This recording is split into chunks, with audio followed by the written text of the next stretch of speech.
Hold up.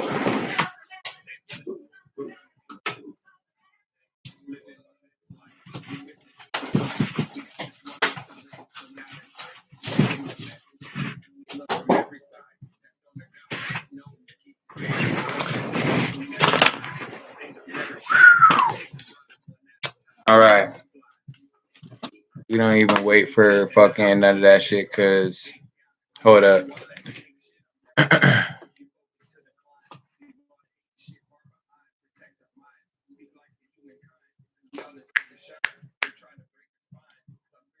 Well, hopefully people can hear me.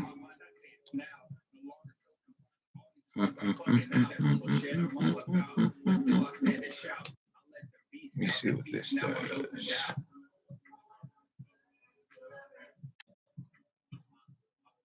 Hold up.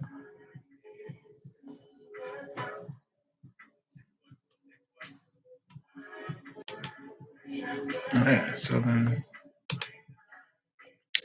all right. Either way, so what I came here to talk about.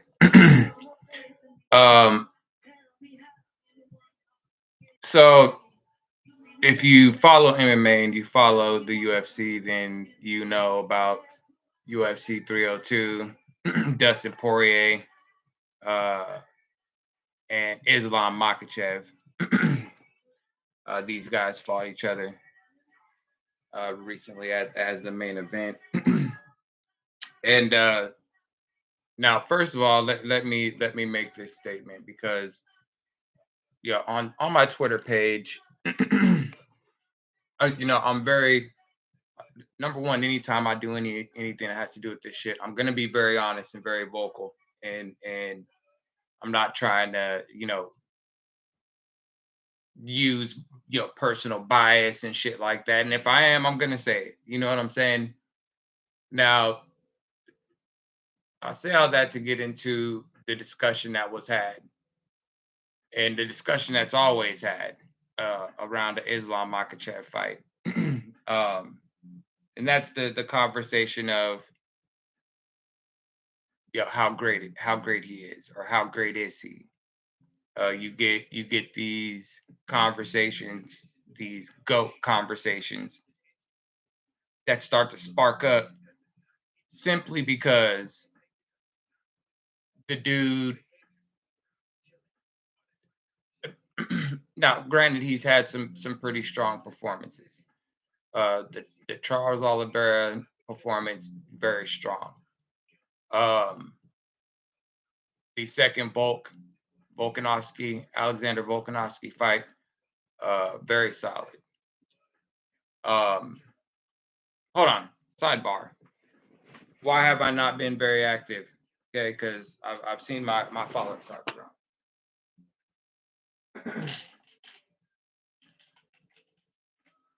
Kind of waiting to announce this until I got this shit because to me it's pretty awesome. But your boy's an official motherfucking hardworking man. Got a whole uniform with his name on it and all that shit. Stop playing with him, Stink. Yeah, man. It's a cool feeling to work for a company where you actually get a uniform and the uniform has your name on it and all that shit. I've never worked for a company that has done that, so it makes me feel pretty official. And then they, you know, certified me on the forklift, which I've worked at plenty of warehouses and manufacturing places, and no one's ever offered to uh, certify me on the forklift, and these guys did. So shout out Dormacaba, dude. That shit's cool. I've really been working hard, and that's on multiple fronts. I got to work to survive. Number one. Number two, to take care of the family. Number three, to support my dream. So, uh, if you're not willing to work hard for it, then you probably really don't deserve it, right? So, I fucking work hard for that shit. I mean, you guys can't see probably if I held up my arms or cared about holding up my arms like that. So you guys could see, you would see literal blood, sweat, and tears. I mean, if you follow my Twitter page at EED Cidic, EEDCIDIC. Um, yeah, dude, I'm super vocal and active on there, dude. And I made a statement about blood, sweat, and tears recently. And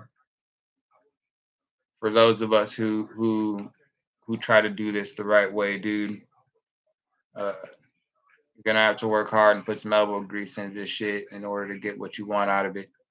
And I've been working hard and staying focused and staying prayed up uh, to get into a position where I'm able to finally expand and explore. And so doing this job is allowing me to be able to explore and do other things, which this is one of the other things that I wanted to do. So yeah, that's why your boy's been a little absent. But trust me, as I get used to things and then get everything more squared away, you're going to be seeing a lot more of me. Regardless of that, I'm gonna definitely try to make sure that you guys see more of me because I appreciate everyone that fucking ever pays attention to anything that I do. It's fucking super rare. Um, but back to what we're talking about. So Islam Makachev, how great is he and how great he is, blah blah blah blah. Now we're talking about his performances. Alexander Volkanovski, the second fight, that's pretty a pretty definitive, you know, pretty definitive a statement there when you're able to and I won't say knockout because they say knockout. To me, knockout is, this dude don't get up. You know what I'm saying? And if you do try to get up, it's broken arm type stanky leg shit, like can't get his balance, like he's clearly out of it type shit. Like that's a knockout to me. What Volkanovski, got from Makachev was a pretty clean kick. Shin, what was I believe it was a shin, probably shin foot. Wow, graze, the side of the skull. Um, or it might have been shin.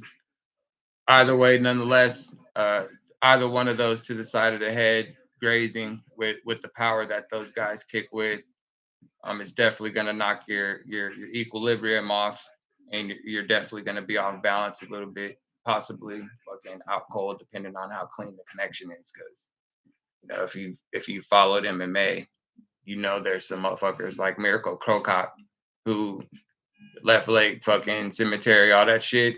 if that man hit you clean, it was brutal. Like I'm sure he's broken rib cages on dudes or bones or ribs, um, or depending if you're a arm blocker with it. I'm pretty sure he's fucked up this part. Um, I for sure know he's knocked motherfuckers out with that shit. That was his bread and butter, and he didn't have to always catch you clean in the head. His shit could wrap around, boom, right there, catch your jaw, back of the ear type shit. This fool could catch you, yeah, face, temple, you know what I'm saying? Or this fool could catch you grazing, you know what I'm saying? And knock you out or knock you off balance just the same. So we know those types of kicks have the ability to definitely, if not knock you out, definitely knock your equilibrium off and definitely put you in a dazed state. Um, but if you saw the fight or saw the finish, then you know that it was that grazing kick, you know, while he was backed up a little bit against the cage, that kick kind of stumbled him finally into it down to his, well, kind of like a sitting type position, but going down. And I think Islam followed up with some shots and then got stopped immediately, obviously, because you're already pretty much out of it if you get fucking a grazing kick that puts you on your ass basically and fall. You fall into the cage. Those shots are usually unnecessary, but shit, they tell you to go until the ref stops you, so can't fault them for that. But nonetheless, pretty dominant, statement there. Uh, second Volkanovski fight. See, by sidebar, what I was saying earlier, I'm not the biggest Islam fan. It has nothing to do with Dagestani fighters or wrestlers. Okay, let's understand that. As a matter of fact, I'm a huge Dagestani fighter fan, if it, or even those Russian fighters. Back to, I mean, now you can go Igor von Chenchin or whatever, however you say his name. He's Russian, and I'm not, oh, what I mispronounce his shit. But I didn't really watch his career. I was too much into the UFC and what it was doing at the time for me to pay attention to Igor when he was over there in Pride. But I did, when you dig back and you do your homework, I did see some of his fights. So do definitely, set the tone.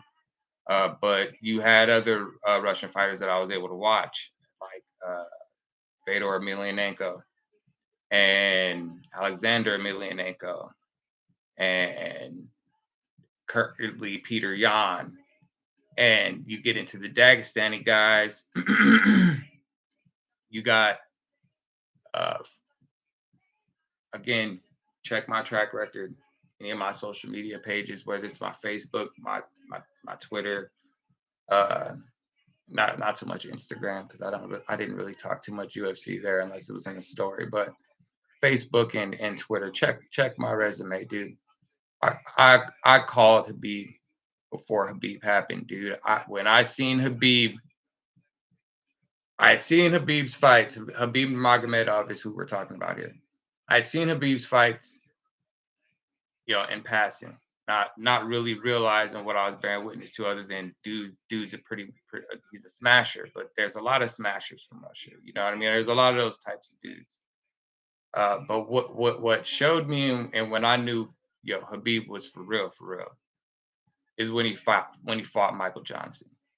Now at the time, this is Michael Johnson who, yo, speed and heavy hands and known to clip you and put you out, Michael Johnson.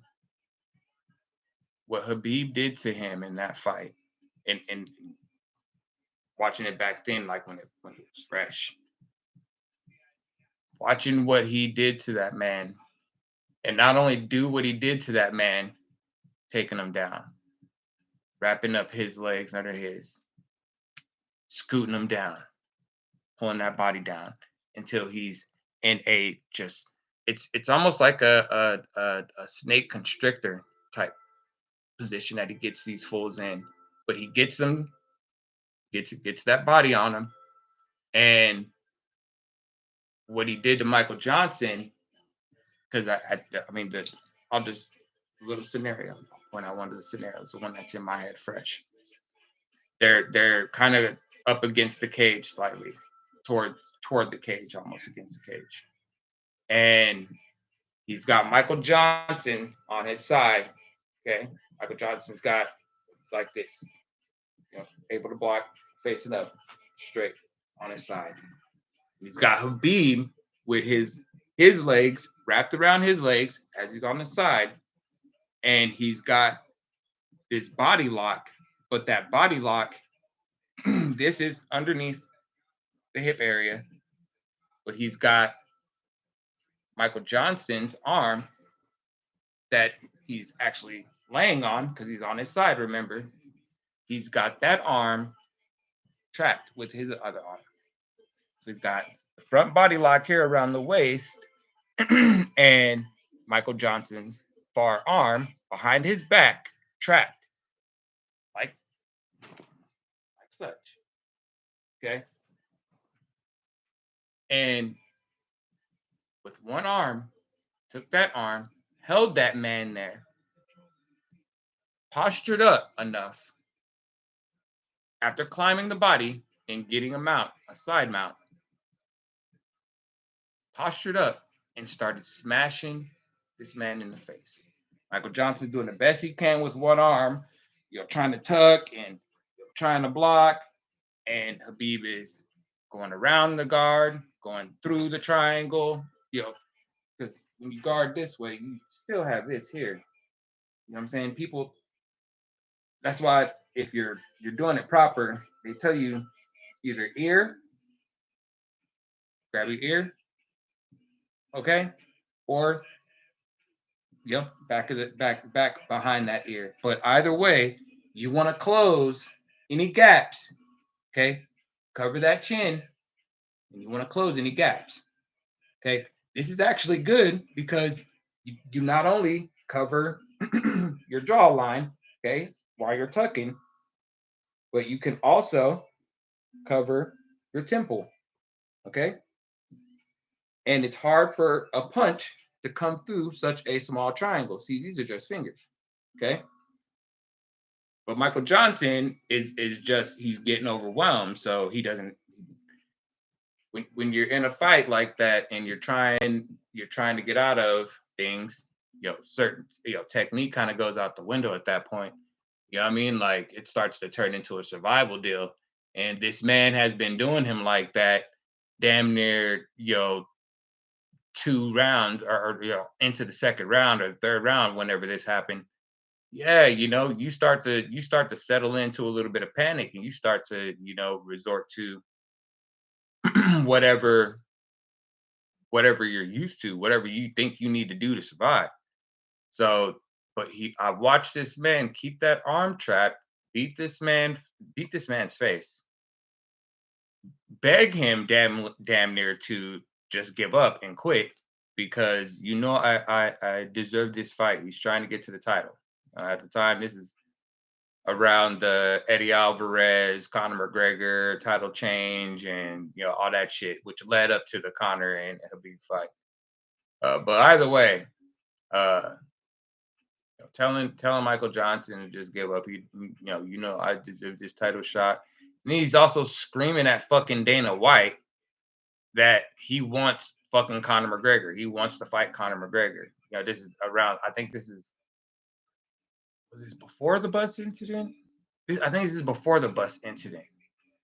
Uh, but he'd been screaming for bring me your chicken type shit. This is what he was so screaming at fucking Dana White the whole fight while he's bashing this man's face and keeping his arm tight and just treating him like a little rag dog, treating him like a little kid. You know what I mean? Beating him up, all that shit. And he ended up winning the fight dominantly, and you know what I'm saying, and kept calling his shot. I knew then, fuck, dude, yo, Habib is serious. It's just like when you recently, I keep things current. Like recently, if you saw Devin Haney's one of his trainers, the guy that went into Ryan Garcia's dressing room to watch hand wraps, because in boxing, a representative from the other team, a trainer or whoever, a representative from the squad has to go watch the other dude get his hands wrapped, make sure ain't no funny business going on. I assume it's because that Marquez dude who fucking put cement in his shit way back in the day, but still, you know what I mean? You can never be too sure.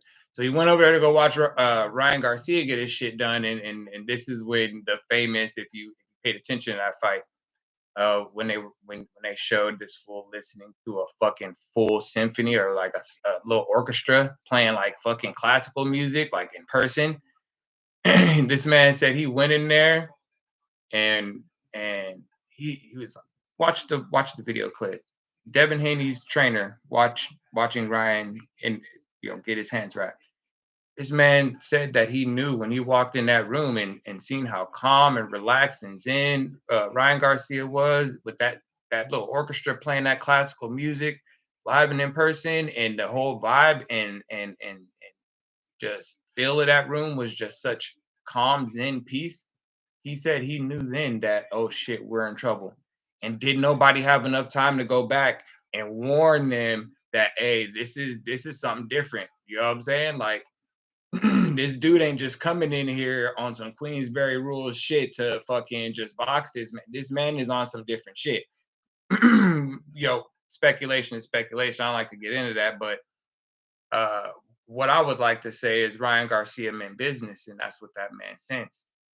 It's the same thing I sensed from Habib in that Michael Johnson fight.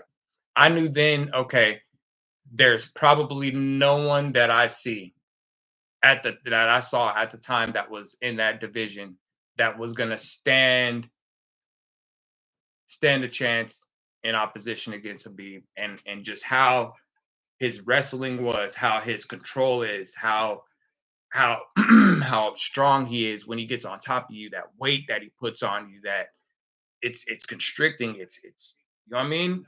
Uh I watched that. That's who my Dagestani goat is. You know what I'm saying? I think Arthur Beterbiev, the boxer who's getting ready to fight fucking Dmitry Bivol. I think Beterbiev is fucking Dagestani as well. And you could tell because these Dagestani dudes, I don't know. I've never trained with a Dagestani dude or anyone from there, so I can't speak from experience, but I can speak from footage and different little shots and videos that I've come across here and there and shit. And it just looks like these guys are on a different type of training regimen and mindset when it comes to this shit. This is gonna be a lot of nature type fucking stuff. These fools ain't lifting weights, you know what I mean, that you buy from wherever the fuck. Like these fools are out there with big ass like chunks of fucking concrete, big ass rocks or whatever the fuck they can find, and they're doing the different types of exercises that you do with that shit. You know what I mean? Like these fools are doing the running. You know what I mean? When these fools are wrestling, because that's what they're known for, they're not worried about going to do fucking leg presses in the fucking weight room or any of that shit. They're not doing that. They're fucking in the wrestling room on the mats with another human being, be that human being bigger, smaller, or whatever. It's another body that they're working with, dude. In these, I when I did my little bit of wrestling back in the day, one of the things that I've always speculated and I've always felt was it's probably better to work with the human body when it comes to doing that type of shit than worrying about weights and stuff like that, because the weight distribution is going to be different with the human body than it's going to be with a straight bar with weights on either side. You know what I'm saying? It doesn't matter how much weight you put on there. Yeah, that's all great. You know what I'm saying? It may help in like explosive, movements and shit like that. Uh,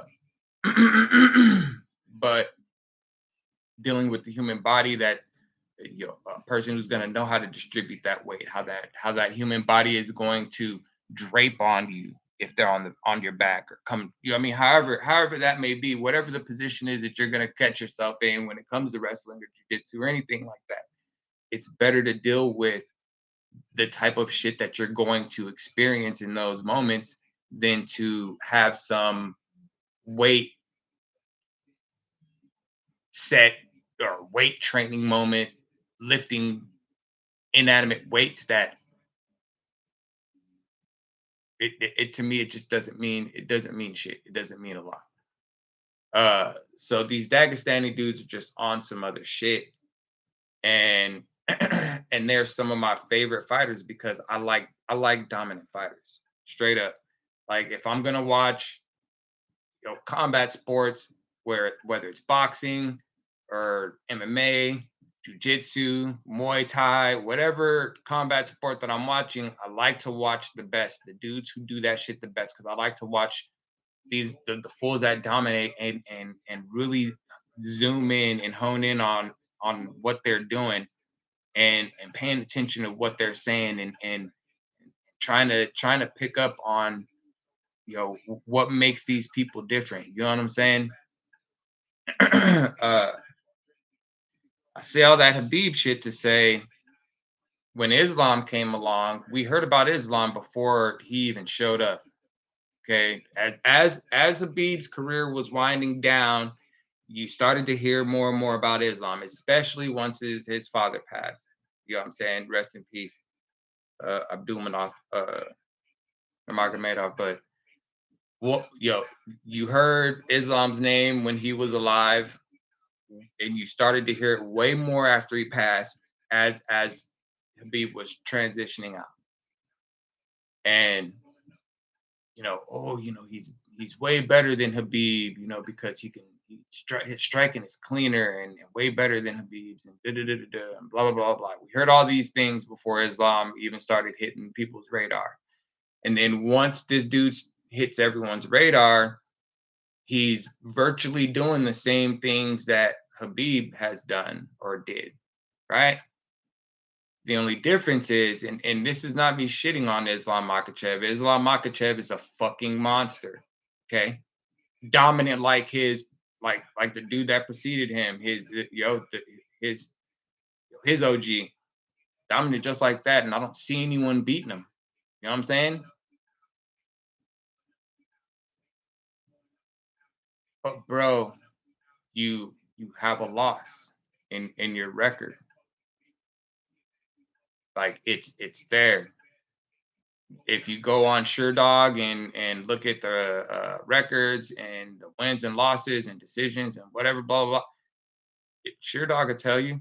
I would go on there right now, but I'm live, and I'd tell you myself. Uh, but go on there and look, and you'll see he's got a loss, and see who that loss is to. Doesn't matter when it happened. Doesn't matter how far back in his career it happened or how, whatever. If it was more recent, then hey, the closer it is to now, the more dangerous it is for him to possibly lose to somebody before he's able to get out of there like he wants to do, like Habib did. Make a whole bunch of money, set some records and get the fuck out of there while you still got your faculties. You know what I'm saying? He's gonna try to pull the Habib, but you have a loss. Habib doesn't. Yeah, he may not have a nice round number like 30, but Habib never lost. 29-0. It is widely said and speculated by us, but widely said by people close to him and close to the MMA culture like that be in those rooms with those dudes and those training those sessions. It is widely speculated that Habib hasn't even lost a round. Okay. Even in fucking training, this guy's never lost a fucking round. Islam Makhachev said himself during his press conference that Habib is or during one of his little media events, that Habib is the boogeyman. That he's his hardest fight to this day. And Habib ain't fought in how many years? He said that he was stepping away from it all like a couple to a few years ago because whatever he was going through with his family or his wife or whatever. But he's still the guy to beat. I felt like Islam Makhachev was forced down everyone's throat. His greatness was forced on us before we were even able to see him do anything to determine that on his own, right? To where his greatness was shoved down our throats so much to the point where, yeah, he may have just had a career-defining fight against Dustin Poirier, a very dangerous game. Trapped in the corner, this is my last shot, Dustin Poirier. And he still was able to overcome that. And he did it with a lot of striking. You know what I'm saying? It wasn't the typical Islam Makhachev, method of victory. I'm about to just go wrestle this bitch. You know what I mean? I'm about to just go take him down and do what we do best. It is said that Habib was screaming from the side of the cage, almost got in trouble type shit, like just stop striking with this guy and just fucking wrestle. And the fact that he went out there and did it with a lot of striking and very little wrestling and a pretty fucking sick ass tilt you at the Tony Ferguson ankle pick / pull into a fucking scramble to where he was able to sync up that neck and get that Darce.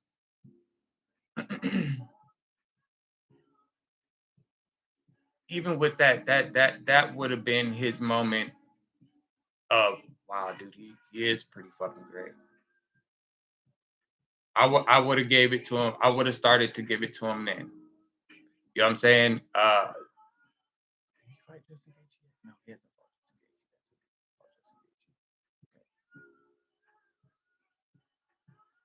Gaethje. Even or my little sidebar. Even if here in the near future he even takes out Gaethje, because let me say this publicly on my platform, and then I'm going to have this on my YouTube page where everybody can see it. Um, I'm calling victory for Islam Makhachev against Arman Sarukian. Absolutely. Um, Number one, Arman,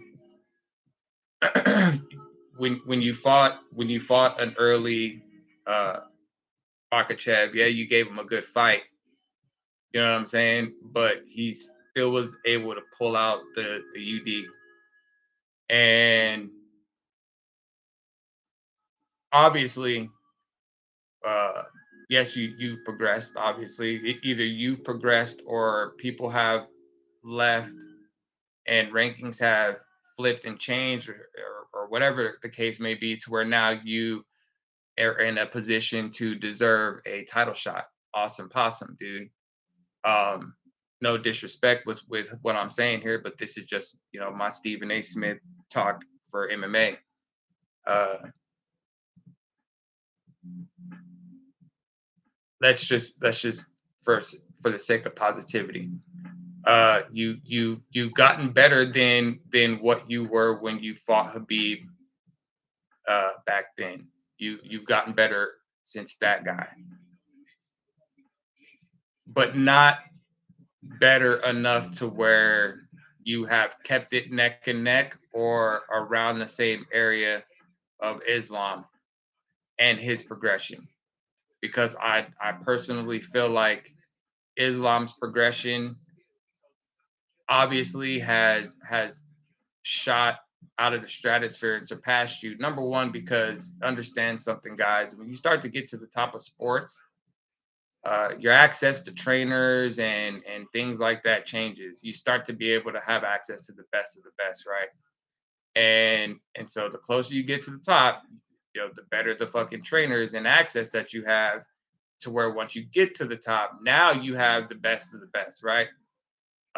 It just so happens with these Dagestani dudes that they had the best shit already, and and even though the best instructor has moved on, his offspring is still here. His number one protege, his number one fucking machine, his number one example, the one that was wrestling fucking bear cubs as a fucking little kid in the fucking snow. Yeah, that guy's still around. Who even embodies and mimics his dad to apparently down to a T. Islam had access to that. He had access to the best of the best. His level ups have probably surpassed yours, Armin, leaps and bounds. How do I know this? Number one, I didn't know the name of the guy well who apparently gave Islam his toughest fight in the UFC until recently. Okay, even beyond that, I've never heard your name outside of what is now attached to Islam. If you're the killer that you say you are, and that you've been saying you are in these most recent interviews, then your skills would have been screaming that in the octagon, and your presence and reputation would have preceded you before you stepped to Islam. Motherfuckers would have been telling Islam, bro, that's not the one. We're MMA fans. You know what I'm saying? Like, we can't wait to tell a fucking fighter for whatever reason, hey, that's not the guy that you want to fight. You know what I mean? Like, you're probably gonna get your ass kicked. Yeah, we love doing that. If you were dangerous to Islam, Armin, you know, the danger would have been felt well before you got to the top of the division. It would have been in like a Pierre coming over to fucking the UFC from Glory, and how Izzy responded to that. Izzy, though he tried to play it cool, you could sense you could sense an air of doubt, hesitation, like fuck type shit.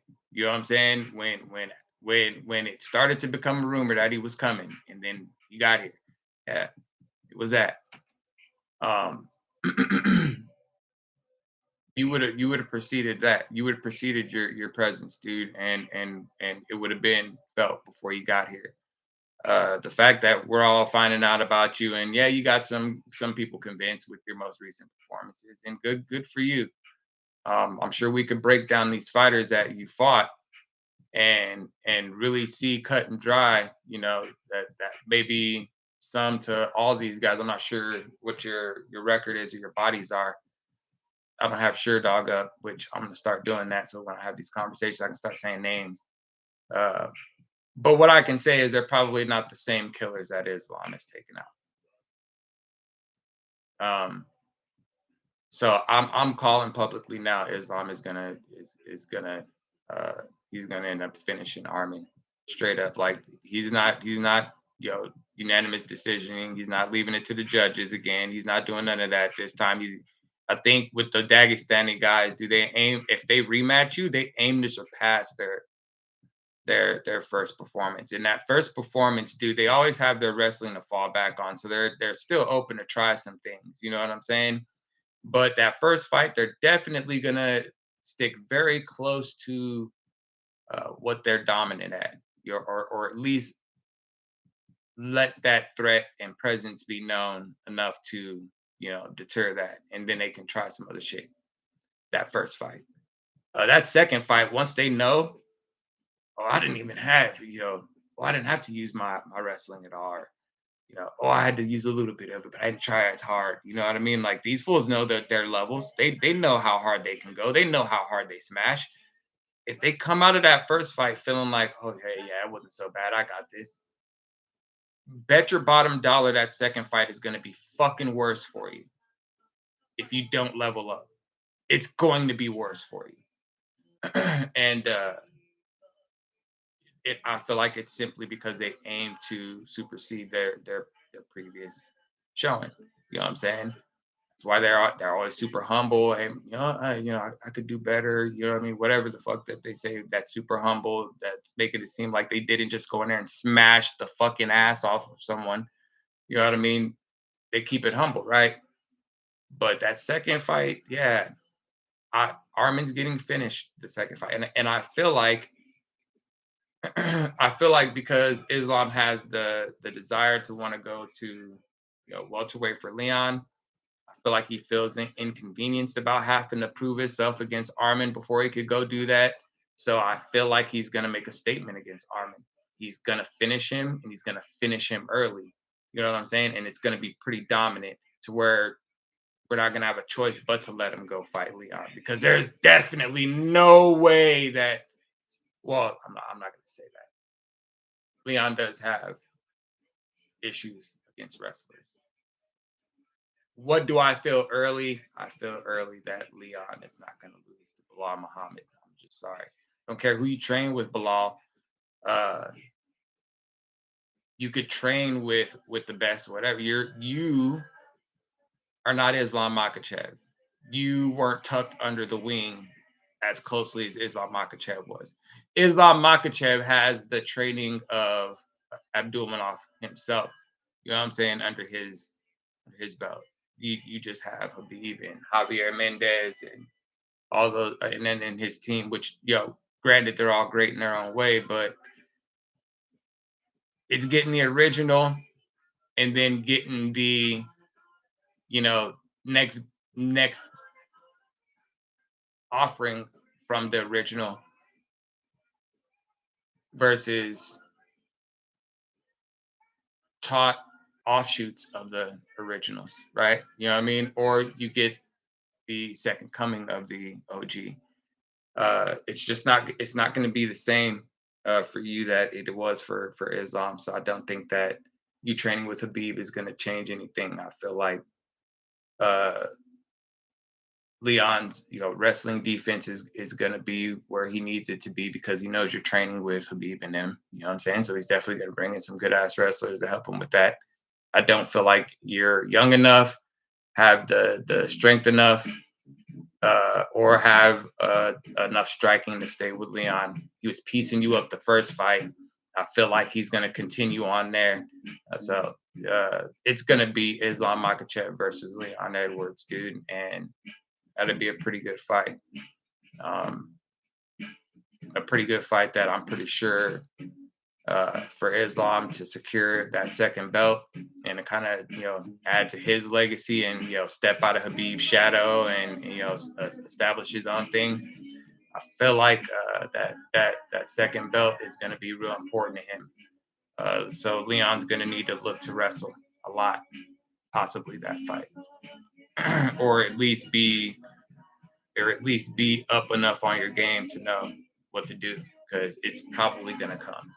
He's going to strike with you for a little bit, see that you're a superior striker, and he's not going to Dustin Poirier you, Leon. He's going to take you down. He's going to do what he's best at to get that next belt and to secure his legacy. You could be the very dude that I'm talking about in this video.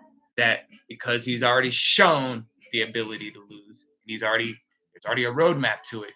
You could be the dude that ends up giving him that second loss and then completely dropping him out of the fucking conversation as far as being next to Habib and pound for pound, which is what part of what we came here for. Pound for pound. Okay. Pound for pound, we are the same. And this is all imagination. That's why I love Chael Sonnen and different dudes who point out this is all imagination and speculation here. Blah blah blah blah. Okay, but hey, same size, same skill sets, right? Is to me what pound for pound means. These other guys, these other people, other channels, other content creators, other Xers on X/Twitter are all leaning in this conversation of what have you done recently also plays into pound for pound, right? Okay. I guess. I personally don't feel that. Pound for pound, you know what I'm saying? Like you definitely need to be an active fighter. You have to be you so the example of you're putting Anderson Silva in GSP. That's silly. They're not active fighters. If they were active fighters, then cool. Yeah, definitely. But they're not active fighters, so that's a silly example and a silly thing to say. But you need to be an active fighter. And pound for pound, if we put Islam and John Jones in the same fucking cage with their same skill sets, who do we think is going to win that? We've seen John Jones is the best wrestler that, like, one of the best wrestlers the UFC has. A lot of what sits in John Jones's back pocket and allows him to pick people apart on the feet and do what he does on the feet is the fact and the fear of his wrestling, how blast double legs, whatever. John Jones has got wrestling. He's known for that. And getting you down on that ground and hitting you with them elbows and doing you dirty. That's the fear. That's his back pocket.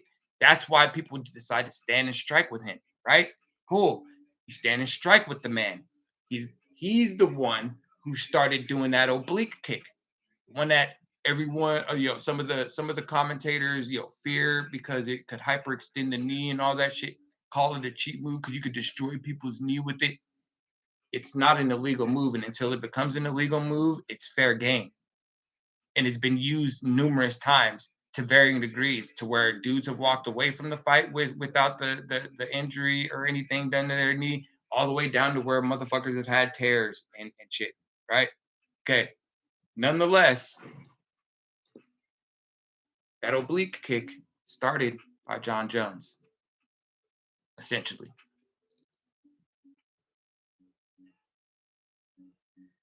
Islam striking is not that great. We've seen it with Dustin Poirier. I don't care what Luke Thomas wants to point out and use as examples and say that, oh, it's these great techniques of, this and another person who's trying to force Islam down our throats with this imaginary shit that they cook up. Um, but I'm sure he's gonna have your people who back him, and that's cool. I'm not here to argue about that. What I'm here to say is striking John Jones beats Islam Makhachev. The dude knows how to use the range, the distance, post. You know what I'm saying? He footwork. You know what I'm saying? Like kicks, low, medium, high, strikes, low, medium. You know what I mean? Like punch every. He John Jones beats spinning elbows. You know what I'm saying? John Jones beats Islam on the feet. The only thing you can do is shoot on the guy and try to wrestle him, right? And then, as good as John Jones is, good luck with that. And if he reverses you, or if he gets the best of that exchange and somehow ends up on top, now you have to worry about him getting elbows through on you. And you're telling me that Islam Makhachev is pound for pound better than John Jones. Take away same size, okay? Bring Islam up to the dude's big. Bring Islam up to 205 because I'm sure he could make it. Those Dagestani dudes are huge. They cut a lot of weight. Bring him to 205 or as close to 205 as you can, and let John Jones go back down to 205 or close to that as possible. He beats him. There's no scenario that Islam Makhachev beats John Jones anywhere, right? In a fight, imaginary same size or not. There's nowhere he beats John Jones with John Jones' skill set, Islam Makhachev's shown skill set, especially the striking. John Jones eats him on the striking. Wrestling is Islam's best shot. And even with wrestling being Islam's best shot, you still run the risk of this man who has an ability of reversing you and getting on top and raining down those shots and elbows. You wouldn't be able to handle that.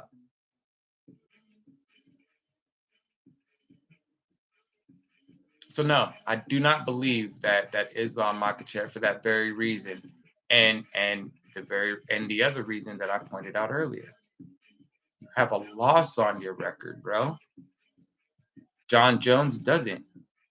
John Jones has a no contest in a fight that he was winning, all because of a foul of a 12-6 elbow to the opponent that he was mounted.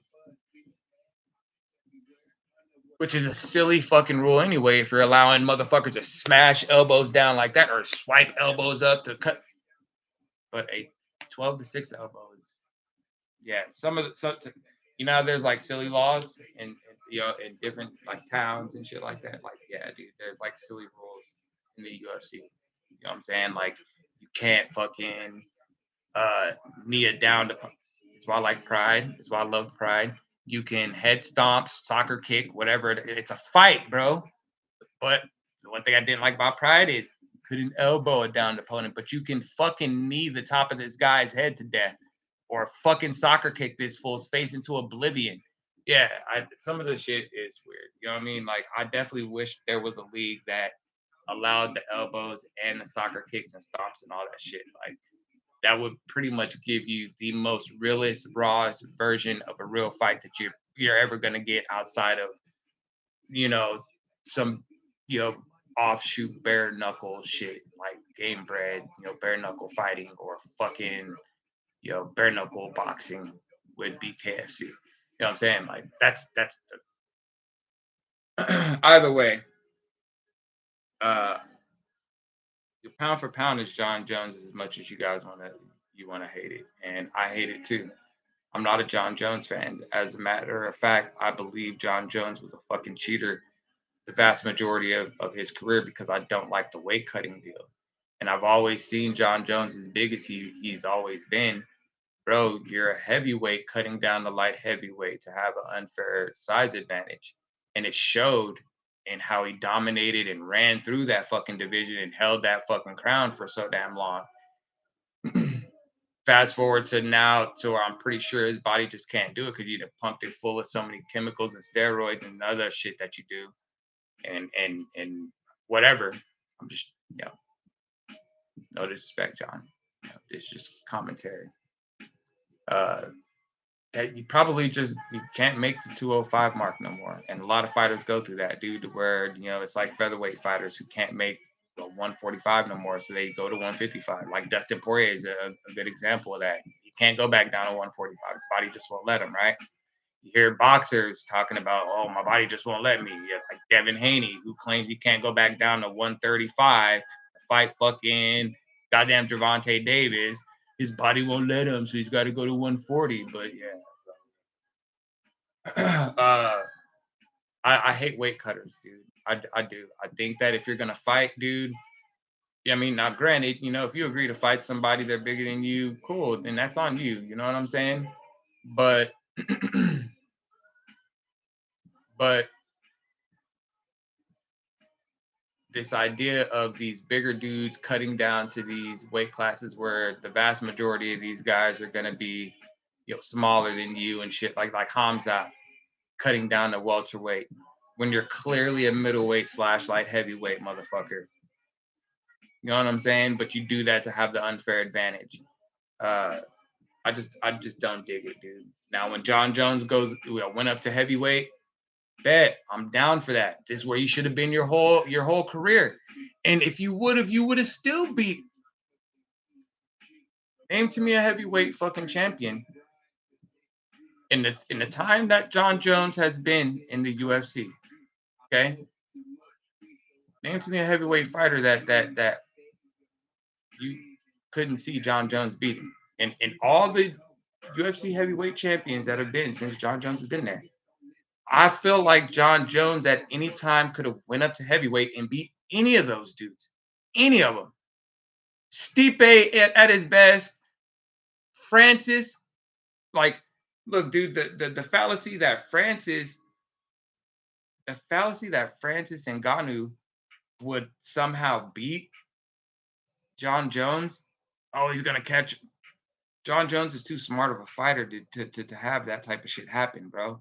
The dude's calculated, intelligent.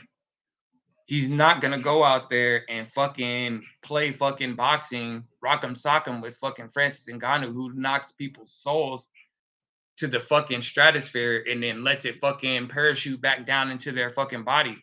Yeah, no, dude, that's not what he does. He's gonna go out there, he's gonna oblique kick that motherfucker with Francis Ngannou with his badass knees, and oblique kick that motherfucker, get that leg fucking tired, get that leg fucking limping, and now you can explode into these shots. Now you can explode into these shots. And now I can go ahead and get a little closer and start teep kicking you, start body kicking you and body shots and body punches. And yeah, he didn't always got to go straight for the head. Yeah. And then his suspect ass wrestling that Stipe fucking had already shown everybody. Don't get it twisted in that second Stipe fight. Like Francis Ngannou was like some great ass fucking wrestler. No, bro. Yes, Eric Nixick did some great shit with him and helped him fucking with the takedown defense. No doubt. You're not fucking with John Jones's wrestling, bro. I don't care what Eric Nixick got you over there doing. You ain't gonna learn what the fuck John Jones is bringing to the table in that amount of time.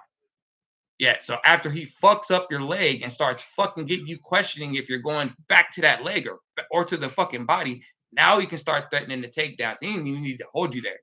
Okay. He just needs to take you down and give that threat to where now you got that to worry about. And once you got all that shit to worry about, now he can start going to the head with shit. Now he can start threatening submissions and elbows and shit. He would have fucked Francis Ngannou up, dude, because John Jones is too smart of a fucking fighter for that shit. Think about this.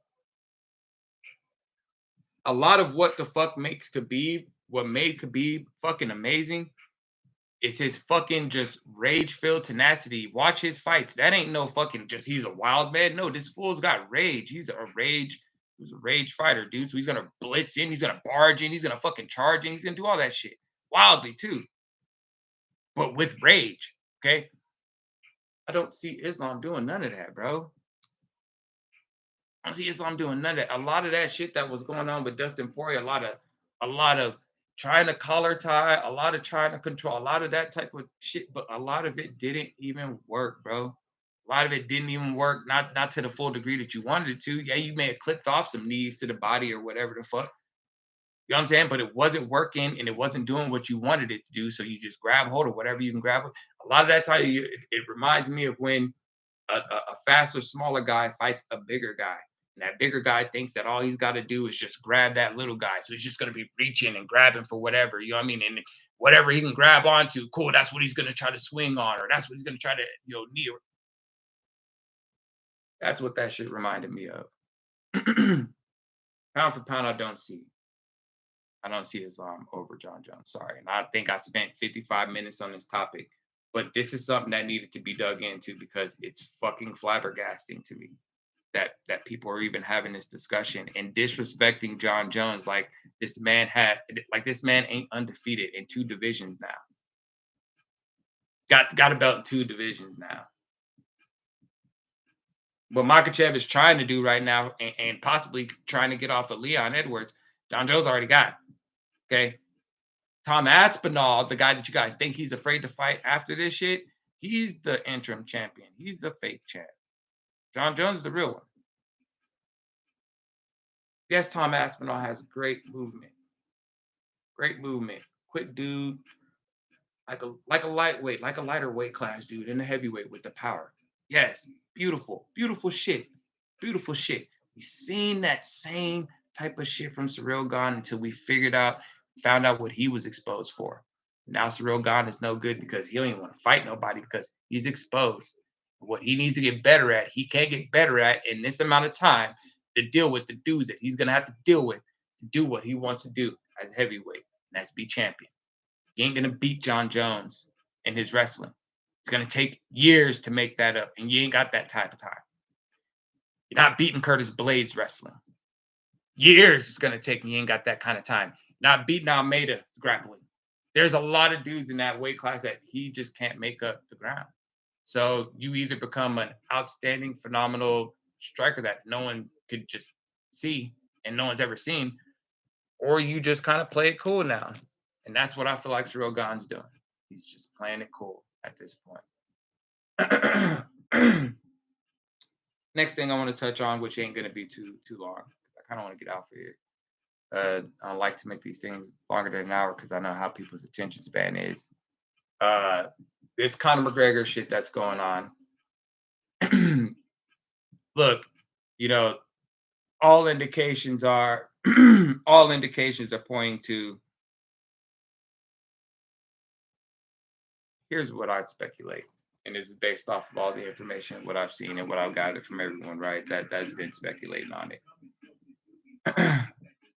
I feel like the UFC was notified by Conor McGregor and his people of a potentially fight interfering type scenario or situation, whether that be an injury that's threatening the fight, or whether that be some behind the scenes like court shit or some shit.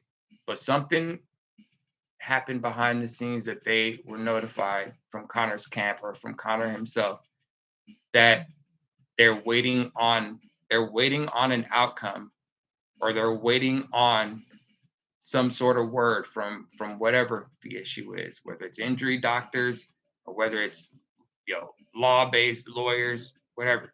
They're waiting for a response to see if or to announce what's happening. All early indications taking down the promo, making Conor's fights private again. People can't purchase or pre-order the fucking fight, all that 303 and shit. It's all pre-indication that something went down behind the scenes, and Conor's availability for that fight is possibly in jeopardy, and they don't want to announce it yet because it to me, I don't feel like it's because they're trying to keep it silent because they're trying to scramble to find something else. They could find other things. There's plenty of other options. People are going to deal with it either way, right? Yes, there's going to be the sucky factor that if you came to see Connor, you're not going to see him. Cool, whatever. That's whatever. But they definitely have other fights that they can put on to replace that, and it be acceptable. Um, so I just think that they're waiting to hear back on what the verdict is behind the scenes, and that's pretty much when we're going to find out what we're going to find out. But to me, what I feel like is I don't feel like we're going to see that Connor and Chandler fight when we were told. Um, and what do I suspect behind the scenes? What do I suspect behind the scenes? I really do suspect that. Hey, look, I feel like it's all on Connor's end, dude. All these false starts, all this is and that's and blah blah blahs, and I feel like all that shit is all on Connor's end. These weird little power plays, these weird little I don't know what this guy's doing. You know what I'm saying? And I love Connor as a fighter, dude. Like he was he had that karate side bladed style, go back and forth and in and out and elusive and the counters and all that. The most beautiful fucking fighting style I have ever seen.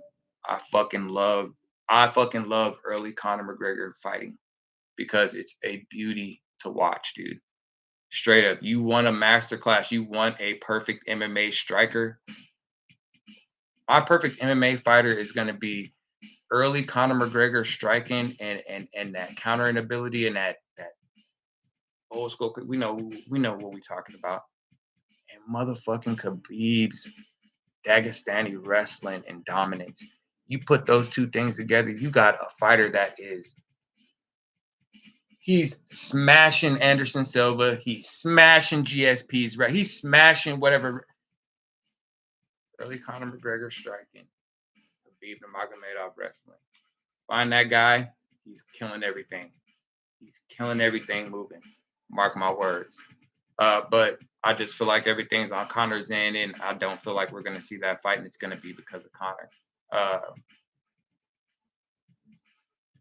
And I don't know why it would be. I don't know if it's because he doesn't want to fucking fight Michael Chandler or what.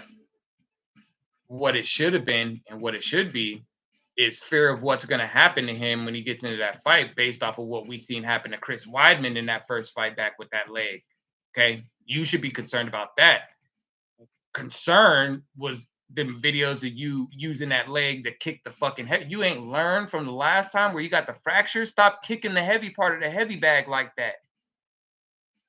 Mini fractures, bro, that led to that break. Now you're using that surgically repaired leg. Who cares if it's steel or whatever the fuck you say it is, bro? You could still fuck your shit up. And I bet you, that's some shit that happened behind the scenes because you're going too hard on that fucking surgically repaired leg, and you can't do what you used to do, bro. You can't. Boxing is probably the best thing for you at this point, and even then, some of your movement's going to be hindered to where, yeah, you can't go back to that bouncing in and out Connor style. Your leg doesn't permit it. You gotta go boxing style. So you gotta go box. Go box Manny Pacquiao, bro. Stop playing with Chandler. That's lame. Leave Chandler out of it. It's over for that. Like really, I feel bad for that dude. The dude been sitting around for fucking. I feel like it's been like 3-4 years at this way. It feels like that long. He been waiting for Connor. You finna wait, bro, because Connor's on bullshit. Connor got money. Like the Floyd fight, put Connor over the top. He ain't got to do nothing for the rest of his life. His kids ain't got to do nothing for the rest of their life. Proper 12 came along. He sold that. He was making money off of that. Then he started this beer that he's got, and I'm sure that's popping out. You know what I'm saying? Like, and I'm sure there's other investments and other things that this guy's got going on. Money is not the issue. The desire to fight. Look, dude, you can still have that desire to fight, and still train and do all that stuff that he's doing in the gym, you know what I'm saying? And not want to get in the octagon and not want to go through the competition of it all. Because at the end of the day, what is Conor really fighting for? What is he really fighting for? You think he's fighting to get another title shot? I don't think that title shot's coming, bro. That title shot, the title shot aspirations was low key, really gone with the Habib loss, but buried with the Dustin Poirier losses. Now you got to beat, bro. Even if you beat Chandler, you got to beat Chandler. You got to beat a Gaethje. You got to beat a Oliveira. And now you got motherfucking Sarukian up there as well. Bro, you got a murderer's row to go through to get to Islam. The only way you get the Islam fight is if Islam decides that he wants to bypass everything, everything and everybody else, and he wants that money fight, and that's how you get it. And that's what you're banking on. I'm over it. I'm over it. Like I was really looking forward to seeing Conor come back and see what he was made of. I'm over it now. I don't care.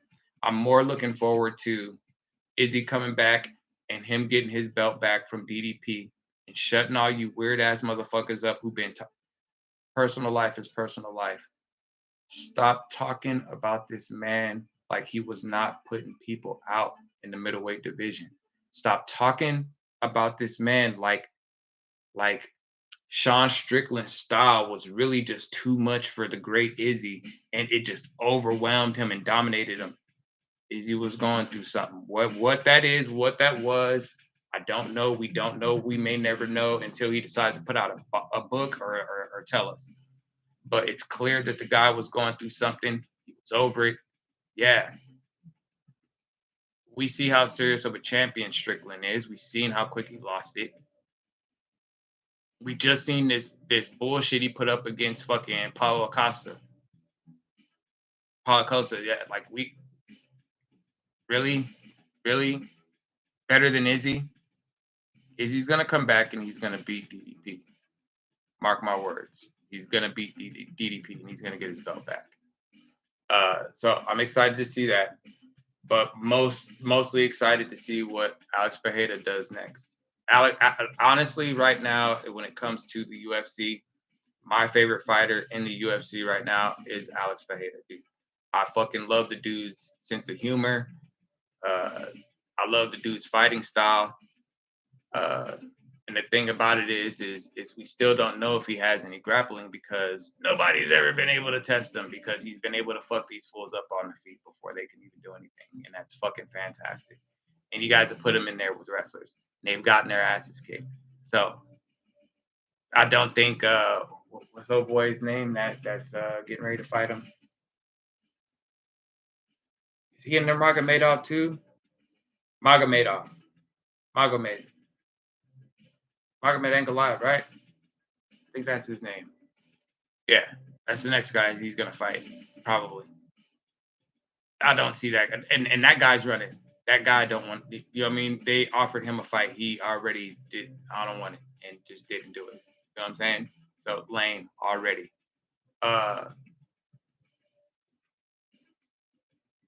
And Jamal Hill.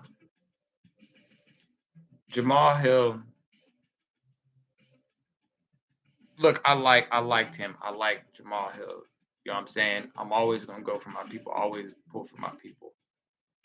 But Jamal Hill are clout lords of the moment in MMA. Clout lords of the moment. Jamal Hill, Joaquin Buckley, and Anthony Smith. Okay. 2 out of the 3 are fucking nut hug clout chasing the fuck out of Alex Pereira just to get the fight. They both know they're gonna lose. One of which has already lost. Okay. But clout chasing just for what? The payday? The look? I don't truly feel like it's a test of skill because you're, developing and no, I don't feel that from Anthony Smith or Jamal Hill. I feel like Jamal Hill, you got that belt by proxy, bro. Straight up. Yuri Prohaska never injures himself. Yuri Prohaska has a nice little maybe, winning of the belt. maybe a title defense or two, and then he drops it eventually once Pereira comes up there, straight up. You know what I'm saying? Jan ain't even in the question. Jan got beat by Pereira and motherfucking uh Proska. So he's not even in the conversation. Jamal Hill got that belt by proxy, bro. You got it because Yuri was hurt, straight up. And so you act like you're this badass who just beat all the. You beat an old Glover Teixeira, bro. An old Glover Teixeira, bro. A Glover Teixeira who had already been beaten, dominated by, over the hill. Like his last hurrah was getting that belt off of people. We knew it wasn't gonna last long. So you think that you did something because you wanted off it, bro? Pereira looked you up and down. He said it was nothing. Yeah, he looked you up and down because he knew what he was capable of doing to you. Then he came and did it. Then you tried to find every reason why you lost, every excuse. You didn't kick him in the cup. Uh, uh,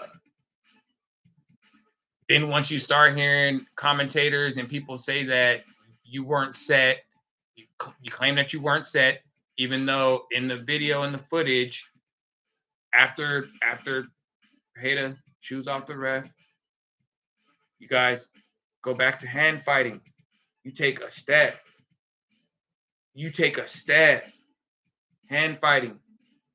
You shoot a shot that Pereira God slips, and the only reason why he steps on your foot is because he slips that and delivers the knockout blow. You weren't set. You were caught off guard by surprise. No, you were hand fighting. You were present after that. You got caught. And you got finished. And then you got embarrassed. And now you feel embarrassed because now people keep calling you out on it. Instead of you just shutting your mouth, going back to the gym, getting back to the nitty gritty, and getting back in the octagon, and then getting those wins, and then start talking that shit.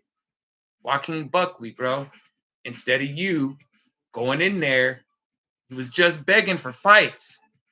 And now you get these fights, and you make stupid call outs, saying stupid shit to fighters that you know you're not going to fight because they're smaller fighters.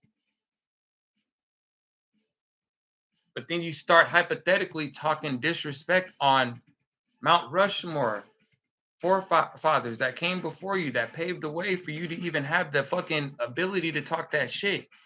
Going after people who paved the way for you to even have the ability to do what you do, bro. And you get mad at the fans for telling you their opinion and what we know to be a fact at this point. You have not faced the opposition or the caliber of opposition that GSP has fought. Okay. His upper echelon fighters that he fought all probably beat you, bro. Straight up. You probably don't even make it to GSP. Okay. And you're talking about hypothetically you guys both being in your primes, right? So these other fighters that are killers that GSP beat are also in their primes. Carlos Condit in his prime with his abilities probably beats you. Nick Diaz in his prime beats you off sheer volume of strikes alone. Hold on.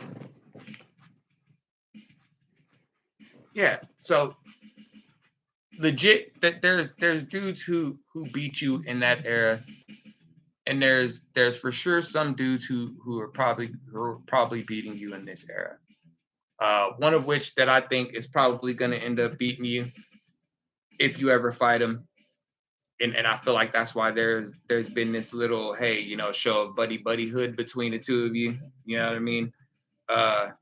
Ian Gary probably stops you, bro. It's just facts. Ian Gary probably stops you. You don't even get up there to Leon, right? Because you're a welterweight. So you don't even get up there to Leon.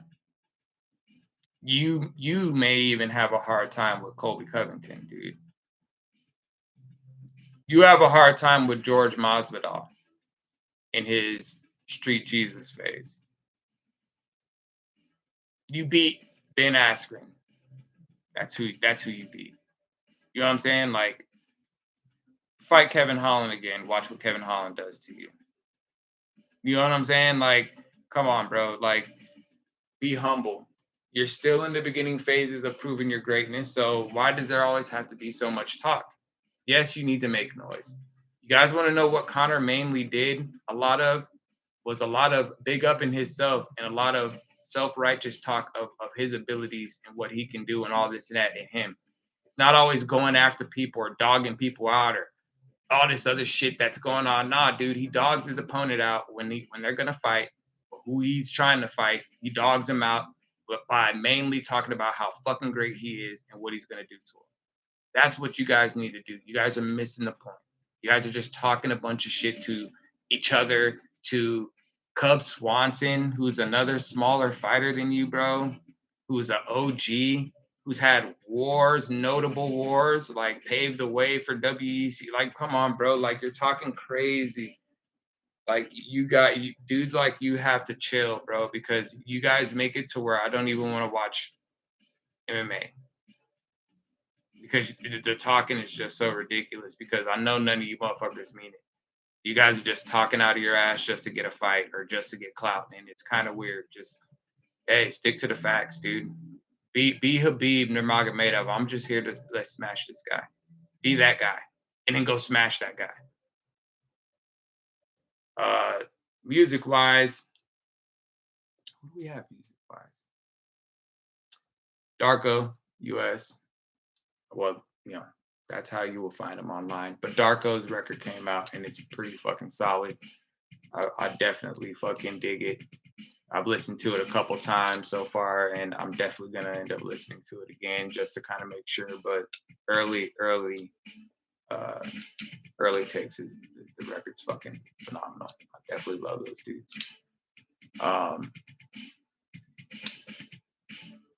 Rap wise, I'm just not paying attention to too much, dude. Most exciting thing that happened to hip hop this year was the Kendrick and Drake beef, and ever since that's died down, what's left? A bunch of other motherfuckers in the game who think that their way of clout and attention is now let's put out diss tracks. Everyone's diss tracking each other. Like, fuck, we got into an argument, diss track. Fuck, you don't like my hair, diss track. Fuck, you said such as a diss track. Bro, everything's a diss track, and it's weird shit. It's not even for the sport of it at this point. You know what I'm saying? Because some of it's like really like some of these motherfuckers don't like each other on some real shit. You know what I'm saying? But they're like using the diss track shit to be able to say like some fucked up shit. You know what I mean? Because they really don't want to fight each other. They don't want it to go left. You know what I'm saying? So like, let's just make diss tracks on each other, and who cares about the sport? Let's just say the most derogatory and fucked up shit about the other person. Like, there's no art to it. There's no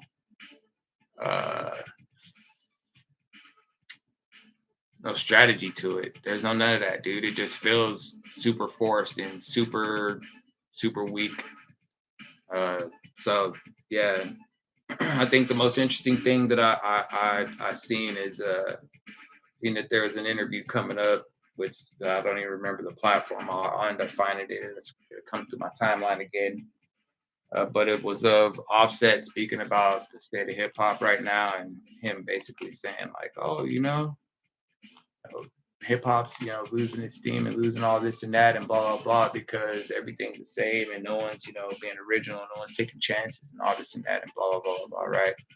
And anyone who's known me on my music journey, you've probably heard a few rants and a few things that I've said. You know what I'm saying? Like, I've been speaking on shit like this, right? I've been bitching about the fact that there's some really creative people out there, some really talented people out there who get overlooked. That there's really good music out there that just gets overlooked. In this documentary that is coming out, it's talking about how these and I think it's like Anthony Fantano or someone else talk about how these first week sales and numbers and all the ways to how just the numbers game has fucked up a lot of the music, right? Absolutely. Because if it doesn't have a certain number next to it as far as streams and plays and all this and that, then you think that it's whack instead of undiscovered, right? What made rock and what made a lot of shit pop was the tape trade, the CD trade, undiscovered motherfuckers passing shit, yo, burn CD or whatever, and passing that shit around and people finding out that way. You know what I'm saying? That modern day equivalent of undiscovered is just low numbers, dude. Listen to some of the music, enjoy it for what it is, enjoy the art for what it is, and then I'm pretty sure we'll start to get a nice counterbalance to all this bullshit that we're all so very tired of. Even the people who are responsible for creating a lot of the bullshit is tired of the bullshit, right? So how do we fix that? We start to uphold and we start to put up the artists, the risk takers, the chance takers, the different shit. You know what I'm saying? Like there's a lot of shit out there. I'm not even selfishly plugging myself or anything like that.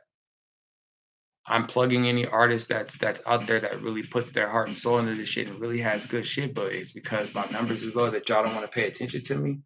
But every time you hear anything or if I ever show you anything it ain't bad, right?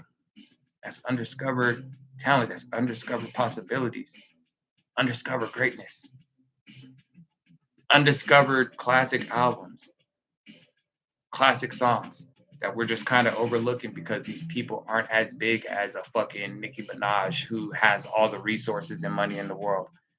Same shit with Drake's and my dog K Dot. But you're in the industry, bro. So you have an abundance of industry, an abundance of resources at your fingertips.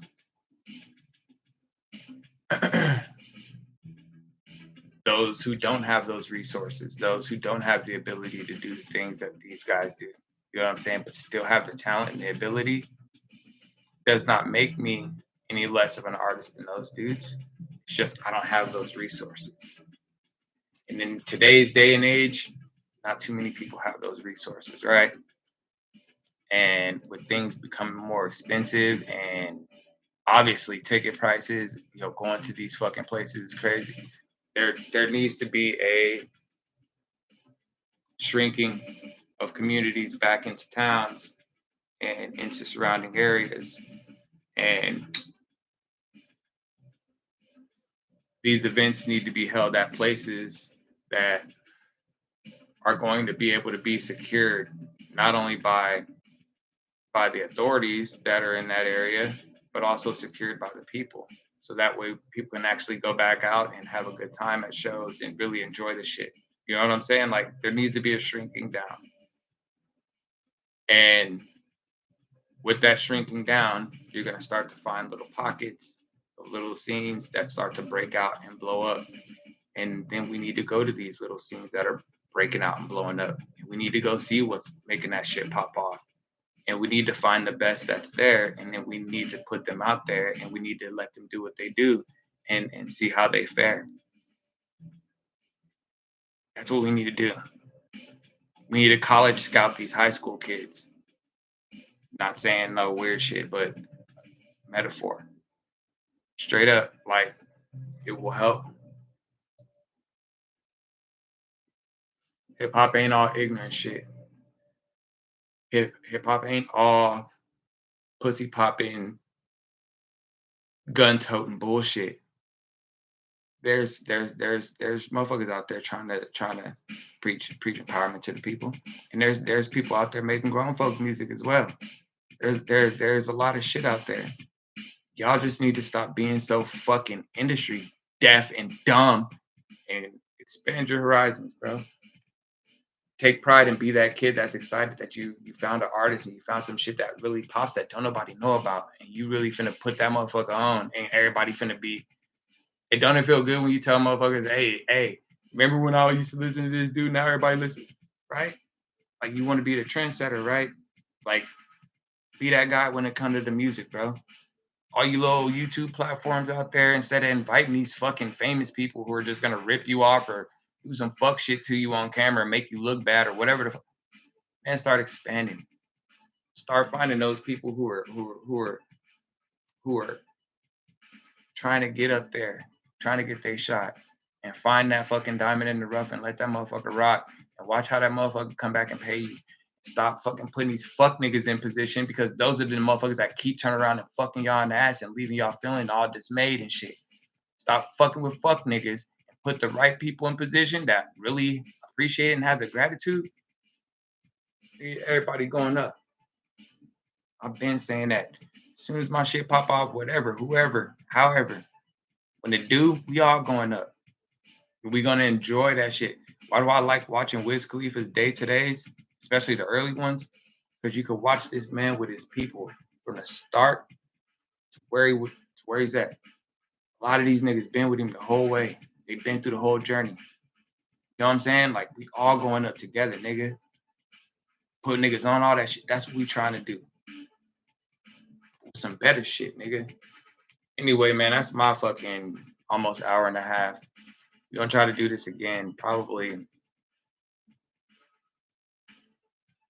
work tomorrow. Let's see how I feel tomorrow. We'll see how I feel tomorrow. See how I feel Saturday. But either way, another one's coming. I just gotta find more topics to talk about. Till next time, suck it, nigga.